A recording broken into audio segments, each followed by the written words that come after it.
piling ng mga bulaklak at halaman. Doon tayo nagsimula, mangarap at tumulak.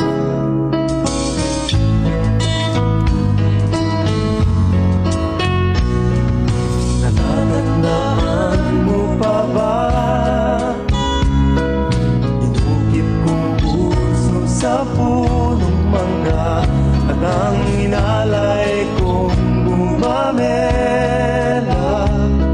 Magkahawak kamay sa dalampasigan, malayang tulad ng mga ibon, ang gunita ng ating kahapon. Ang mga puno't halaman ay kabiyak ng